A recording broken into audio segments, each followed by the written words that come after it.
I want to chat to you right now about preparing for competitions.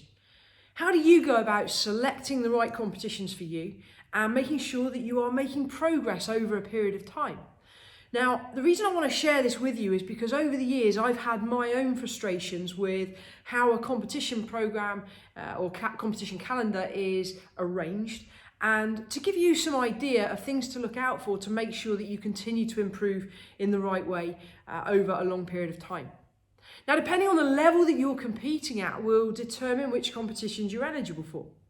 If you're fairly new to this game and you're starting to compete, then you probably find there'll be some low-level competitions, some local, maybe club events that you can compete in. And those competitions are normally several months apart. So it's fairly straightforward and you know exactly what you've got to plan for. Compare that to an international level lifter who may be under pressure to compete at the highest levels, Olympic Games, Commonwealth Games, other continentals, it might be like Europeans, Pan Ams, what have you.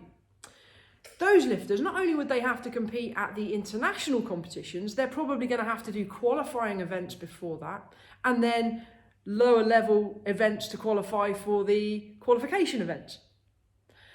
Compare that then to, I'd say, an intermediate lifter of a slightly younger age group, maybe even a youth lifter who might be eligible for youth championships, who might be eligible for under 18s, juniors, under 23s and seniors, and they're a pretty good lifter.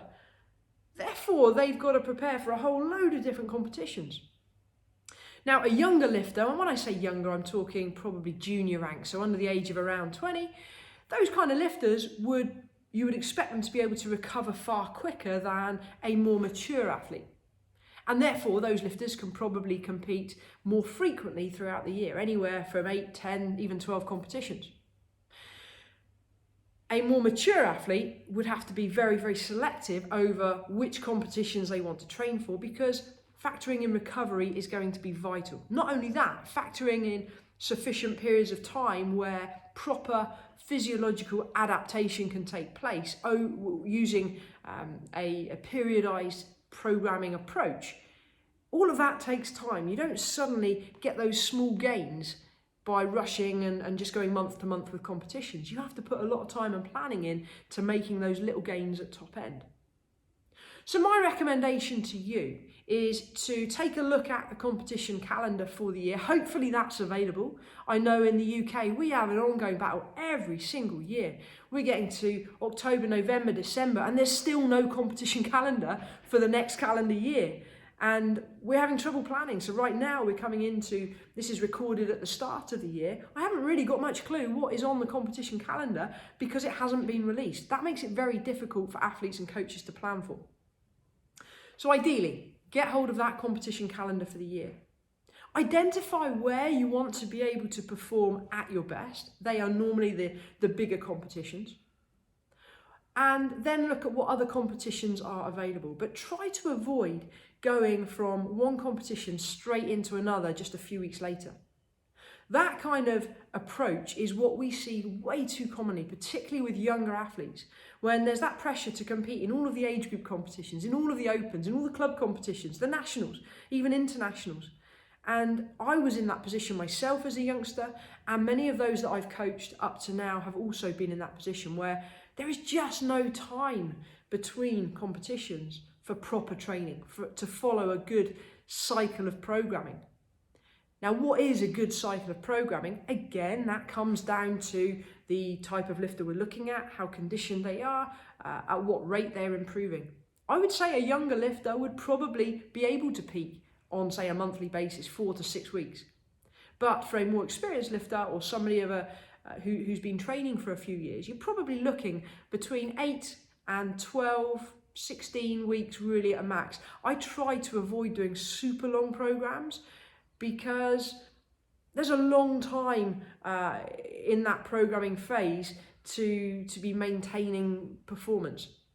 I prefer personally somewhere between 8 and 12 weeks. I used to find that a good period of time. Also factor in what happens straight after a competition.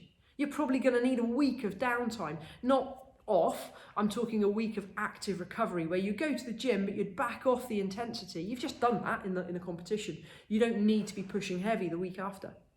Use that time to start building up some volume again and use it for weightlifting specific fitness. But if you've got, for example, only 5 weeks between 2 big competitions, by the time you've done that week of active recovery, you've then only got 4 weeks. That's not much time at all. If, however, you've got 13, 14 weeks between competitions, then happy days. You can have a week of active recovery knowing that you're not under pressure to be performing optimally, and then a good 12 weeks or so building up to that event. So what I would encourage you to do is look at the competition calendar, pick out the key events. If you've got loads of comps close together, select the 1 or 2 that are most important to you, the ones where you really want to be peaking, and train through the others. What does training through mean? It means exactly that. You just do your normal sessions as if you weren't competing and use the competition as a training session. Maybe at the end of that competition, find somewhere where you can do some squats or some deadlifts or some strength exercises. But I would look to be training right the way through. That's hard to do, especially when people are expecting you maybe to perform, or you want to perform. You want to bring your A game. Don't expect your A game to be brought when you're training through a competition. So managing expectations, planning ahead, and putting in place a program that is going to give you that physiological adaptation to make sure you continue to improve and factor in the recovery. All of those key things are critical. Now, if you're interested in learning more about programming, Cyril Martin and myself have put together the Ultimate Weightlifting Program. And that is where we teach lifters, CrossFitters and coaches how to program effectively. We use a periodized approach to programming, and it's been proven to get results. If you're interested in finding out more about this, send me a direct message. Make sure you subscribe to my YouTube channel and stay in touch for plenty of other tips on how you can optimize your performance at competition.